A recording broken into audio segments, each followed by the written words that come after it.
السلام علیکم ورحمۃ اللہ وبرکاتہ۔ دوستو، کشمیر کے پلوامہ میں ہمارے 42 جانبازوں نے دیش کے لیے اپنی جان قربان کر دی ہے۔ کسی کا گھر اجڑ چکا ہے، کسی کی بیوی بیوہ ہو چکی ہے، تو کوئی اپنے چھوٹے چھوٹے معصوم سے بچوں کو بلکتے روتے ہوئے چھوڑ کر اس دنیا سے چلے گئے ہیں۔ آج پورا دیش ماتم میں ڈوبا ہوا ہے اور بہت ہی زیادہ دکھ اور تکلیف محسوس کر رہا ہے، لیکن یہاں پر کچھ بھگوا جماعتوں نے بھی اپنی روٹیاں سیکنی شروع کر دی ہیں۔ میں آپ سے اپیل کروں گا کہ اس ویڈیو کو بہت ہی غور سے سنیں اور جتنا ہو سکے ہر بھارتی ناگرک تک اس ویڈیو کو شیئر کریں، ورنہ یہ باتیں صرف یہیں پر دب کر رہ جائیں گی، کیونکہ آج پلوامہ حملے کو بنیاد بنا کر مذہبی اسلام کو بھی نشانہ بنایا جا رہا ہے کہ اسلام ہی یہ سب کچھ سکھاتا ہے، اور سارے مسلمانوں کو دوست دے کر بھارت سے سچی محبت رکھنے والے مسلمانوں کے دلوں کو دکھایا جا رہا ہے۔ جناب بھگوان سنگھ صاحب کی ویڈیو میں آپ کو پہلے بھی دکھا چکا ہوں کہ کس طرح انہوں نے دماغ کی بات کرتے ہوئے کہا کہ اگر ہم کشمیریوں کو ماریں گے تو اس سے کوئی فائدہ ہونے والا نہیں ہے، کیونکہ کشمیری ہمارے بھائی ہیں، ہمیں ان سے دوستی رکھنی چاہیے۔ خیر، ایک بات جو آپ کو میری ویڈیو کے آخر تک اپنے دماغ کے دریچے میں بٹھا لینی ہے وہ یہ ہے کہ اس ویڈیو کا مقصد یہ نہیں ہے کہ پلوامہ میں جو ہوا وہ ٹھیک ہوا ہے، اور نہ ہی اس ویڈیو کا مقصد کسی کمیونٹی کو نشانہ بنانا ہے۔ اس ویڈیو کا مقصد صرف سچائی کو آپ تک پہنچانا ہے، اور آپ کا کام اس ویڈیو کو پورا دیکھنا اور شیئر کرنا ہے۔ چلیے آگے بڑھتے ہیں۔ پلوامہ آتنکی حملے کے بعد دیش کے ہر ناگرک کے اندر غصہ اور بدلہ لینے کا جنون چھایا ہوا ہے۔ کیا کوئی مسلم، کیا کوئی ہندو، سبھی کو بدلہ لینے کی فکر ہے، اور ہمیں بدلہ لینا بھی چاہیے، بدلہ ضرور لینا چاہیے، لیکن بدلہ کس سے لیا جائے یہ بھی آپ کو بتاؤں گا۔ آج سوشل میڈیا پر یہ باتیں پھیلائی جا رہی ہیں کہ کشمیری لوگ جہاں بھی ملیں ان کو وہاں مار دو، کشمیریوں کو اپنے اپنے علاقے سے مار مار کر نکالو۔ سب سے بڑی اور اہم بات یہاں یہ ہے کہ اگر ہماری جانباز سینا بجائے اصلی دشمن کو مارنے کے اگر عام جنتا کو مارے گی تو بھائی یہی تو ظلم ہے، کسی بے قصور کو مارنا ہی تو ظلم کہلاتا ہے۔ اب اگر حملہ تو پلوامہ میں ہوا اور آپ ببر شیر بن کر اس بھکاری پر حملہ کر رہے ہو جو ہماچل پردیش میں بھیک مانگ رہا ہے، یہ کون سی مردانگی ہے؟ یہ تو نامردی ہے۔ وہ لوگ جو کشمیر کے بھکاریوں اور کالج میں پڑھنے والے کشمیری اسٹوڈنٹس کو مار رہے ہیں، ان میں دم ہے، اگر وہ مرد ہیں، اور اگر انہوں نے اپنے وطن سے سچی محبت رکھی ہے تو بارڈر پر جا کر بدلہ لیں۔ یہ کون سی بات ہوئی کہ ایک آدمی کو 20 انسان گھیر کر مار رہے ہیں؟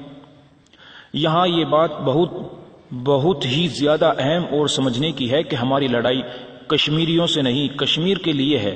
ہماری لڑائی کشمیر سے نہیں، کشمیر کے لیے ہے۔ اگر ہم کشمیر کو ہی ماریں گے تو بھائی پھر کشمیر کے لیے ہمارا آواز اٹھانا ٹھیک نہیں ہوگا۔ جب ہم کشمیر سے پیار کرتے ہیں تو کشمیریوں سے بھی پیار کریں گے۔ اگر ہم کشمیریوں سے پیار کریں گے وہ تبھی تو ہمارے ساتھ کھڑے ہوں گے۔ آج وجہ کیا ہے کہ کشمیری پاکستان کا پرچم اٹھاتے پھرتے ہیں؟ یہی وجہ ہے کہ کسی بھی آتنکی حملے کا بدلہ پہلے بیچاری عوام جنتا سے لیا جاتا ہے، اور پھر اسی کمزوری کا فائدہ اٹھا کر آتنکی ان کے بیچ گھس جاتے ہیں اور جنتا بھی ان کا بچاؤ کرتی ہے۔ لیکن کاش کتنا سنہرا ہوگا وہ ماحول جب کشمیری جنتا ہمارے ساتھ ہوگی اور کسی بھی آتنکی کے آتے ہی فوراً اپنی پیاری فوج کو خبر کر دے گی کہ یہاں وہ لوگ گھسے ہوئے ہیں۔ یہاں یہ بات سمجھنے کی ہے کہ اگر آتنکیوں کا بدلہ کشمیر کی عام جنتا سے لیا جائے گا تو مودی کا باپ بھی وہاں آتنکیوں کو آنے سے نہیں روک سکتا۔ اور جیسے آج کل ہر جگہ کشمیر کے لوگوں کو ٹارگٹ کیا جا رہا ہے، اس سے بجائے فائدے کے وہ نقصان ہوگا جس کا ہمیں اندازہ بھی نہیں ہے۔ اس طرح کی بزدلانہ اور منافقانہ اور ظالمانہ و جابرانہ حرکتوں سے تو آتنکیوں کو اور بھی سپورٹ ملے گی۔ وہ لوگ جن کو ہم مار مار کر نکال رہے ہیں وہ خود وہاں جا کر ہمارے خلاف کھڑے ہو جائیں گے۔ مطلب کہ آتنکیوں کو ختم کرنے کے چکر میں آپ لوگ آتنکیوں کی بڑی فوج تیار کر رہے ہو۔ اگر بدلہ لینے کا اتنا ہی شوق چڑھا ہے تو بجائے کسی مظلوم کو مارنے کے اس کو مارو جس نے یہ حملہ کروایا ہے۔ مجھے امید ہے کہ پہلی بات آپ کو سمجھ آ چکی ہوگی۔ میں ایک بار پھر کنفرم کر دوں کہ میں ایک بھارتی مسلم ہوں اور ایک بھارتی ناگرک ہوں، اور مجھے بھارتی ہونے پر گرو بھی ہے، لیکن سچائی کا ساتھ دینا میری ذمہ داری ہے۔ اب رہی دوسری بات جو کہ بہت زیادہ پھیلائی جا رہی ہے کہ سارے مسلمان آتنکی ہوتے ہیں۔ آج بیچارے بھارتی مسلمان کو اتنا بڑا غدار بنا کر دکھایا جا رہا ہے جیسے کہ اس سے بڑا کوئی غدار دنیا میں ہو ہی نہ۔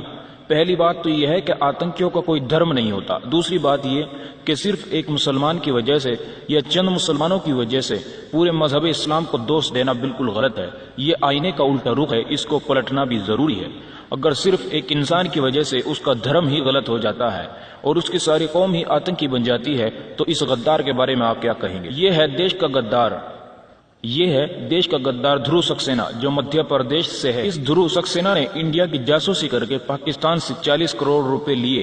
یہاں دلچسپ بات یہ ہے کہ یہ دھرو سکسینہ ایک ہندو اور ساتھ میں مودی کی پارٹی بی جے پی کا بھی نیتا ہے۔ اب یہاں کیا یہ تصور لیا جائے کہ بی جے پی ایک پاکستانی ایجنٹ اور سارے ہندو اور بی جے پی پاکستانی جاسوس ہیں؟ اگر نہیں تو پھر مسلمانوں کے ساتھ یہ ناانصافی کیوں کی جاتی ہے؟ یہ دیکھیے، یہ ہے جناب سندیپ کمار جو یو پی کے ایک شہر مظفر نگر کا رہنے والا ہے۔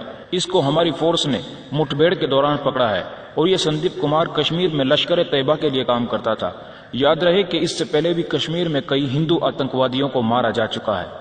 مالیگاؤں کے اندر ایک قیامت خیز بلاسٹ کیا گیا جس کی ذمہ دار پراگیا سنگھ سادھوی اور کرنل پروہت تھے، جنہوں نے اپنے ہاتھوں کو بھارتی ناگرکوں کے خون سے لال کیا تھا۔ کشمیر ہی کے اندر 8 سالہ معصوم بچی آصفہ کو قتل کرنے والے بھی ہندو ہی تھے۔ آپ کو بتا دیں کہ سورن مندر کے اندر ہمارے 83 جوانوں کو مارنے والے اور 249 جوانوں کو گھائل کرنے والے کوئی مسلمان نہیں تھے۔ 24 اپریل 2017 کو چھتیس گڑھ کے سکما میں نکسل وادیوں نے ہمارے 25 جانباز سینکوں کو بڑی بے رحمی سے مارا۔ یاد رہے کہ 25 جوانوں کو مارنے والے یہ نکسل وادی بھی مسلمان نہیں تھے۔ میں کہنا یہ چاہتا ہوں کہ کسی ایک انسان کی وجہ یا چند انسانوں کی وجہ سے پوری قوم کو ہی ذمہ دار نہیں ٹھہرانا چاہیے۔ اگر ایک انسان کی وجہ سے پوری قوم کو غدار کہنا صحیح ہے تو پھر بھارت کے سارے ہندو بھی غدار ہیں، سارے ہندو پاکستان کے جاسوس ہیں، سارے ہندو پاکستانی ایجنٹ ہیں، جیسا کہ میں نے اوپر ابھی کئی نام پیش کیے ہیں جو پاکستان کی جاسوسی کر رہے تھے لیکن ہیں ہندو، اور وہ بھی بی جے پی کے۔ اور پھر تو سارے سکھوں کو بھی غدار کہہ دینا چاہیے۔ لیکن افسوس کہ کوئی بھی ہندوؤں کو کوئی کچھ نہیں کہتا، بس چڑھائی ہوتی ہے تو بیچارے سارے مسلمانوں پر چڑھائی شروع ہوتی ہے۔ آخری بات یہاں یہ بتا دوں کہ کچھ لوگ سوشل میڈیا پر یہ شور مچا رہے ہیں کہ جہاں بھی مسلمان ملے اس کو وہیں پر ہی مار دو۔ لیکن کیا ایسا کہنے والے نامردوں نے یہ بھی سوچا ہے کہ ہم اپنے ملک کو اندر سے کمزور کر رہے ہیں؟ کیونکہ اگر تم مسلمانوں کو مارنا شروع بھی کرو گے تو کتنا مارو گے؟ 50,000 یا 1 لاکھ؟ 1 لاکھ کو چھوڑو 1 کروڑ مار لو گے، لیکن باقی کے 30-35 کروڑ مسلمان ہوں گے، ان کو تم کیسے مارو گے؟ وہ خود تمہارے باغی ہو جائیں گے۔ آپ کو سمجھنا چاہیے کہ آخر مسلمان کب تک یہ ظلم برداشت کرے گا؟ اب تم لوگ ایک مسلمان پر 20 اکٹھے ہو کر حملہ کرتے ہو، آخر کب تک وہ صبر کرے گا؟ کیا مسلمانوں کو مارنے والے لوگ آتنکوادی نہیں کہلائیں گے؟ اور جب مسلمان ظلم سے پریشان ہو کر الٹا تم کو ہی مارے گا تو پھر کیا ہوگا؟ پھر یہ ہوگا کہ یہ پاکستان کے ایجنٹ ہیں، یہ غدار ہیں۔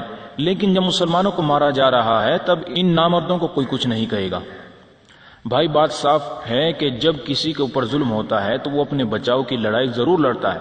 اب اگر تم کشمیریوں کو مارو گے تو یہ کوئی عقل مندی کا کام نہیں، بلکہ اس سے آتنکی اور مضبوط ہوں گے۔ اور اگر بھارت میں ہر جگہ مسلمانوں کو مارو گے تو پھر کیا مسلمان بلی کے بکرے ہیں جو کٹتے چلے جائیں گے یا صرف ایک چٹکی میں ختم ہو جائیں گے؟ بالکل نہیں، بلکہ تمہاری ان حرکتوں سے ملک اور بھی کمزور ہوگا۔ ہماری سینا بجائے بارڈر کو سنبھالنے کے اندر کے حالات سے ہی نہیں نپٹ پائے گی اور اس طرح دشمن اپنی سازشوں میں کامیاب ہو سکتا ہے۔ اس لیے کچھ عقل سے کام لو اور مسلمانوں کو مارنے کے بجائے ان کو گلے لگاؤ۔ اگر مسلمانوں کو مارو گے تو پھر اپنا بھی سوچ لینا کہ کہیں تم کو بھی نہ مارا جانے لگے، کہیں تمہاری بیوی بھی بیوہ نہ ہو جائے جیسے تم ایک مسلمان کا گھر اجاڑتے ہو، کہیں ایسا نہ ہو جائے کہ تمہارا بھی گھر اجڑ جائے۔ حد ہو چکی ہے یار ظلم کی، حملہ آتنکی کرتے ہیں اور یہ نامرد مزدوروں اور عام مسلمانوں کو مارنا شروع کر دیتے ہیں۔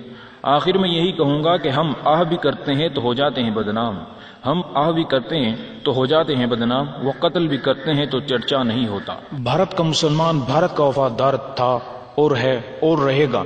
کسی بھی کم عقل یا مسلمانوں سے جلن رکھنے والے انسان کے غدار کہنے سے بھارتی مسلمان کبھی بھی غدار نہیں ہو سکتا۔ جے ہند، جے بھارت، بھارت سینا زندہ باد۔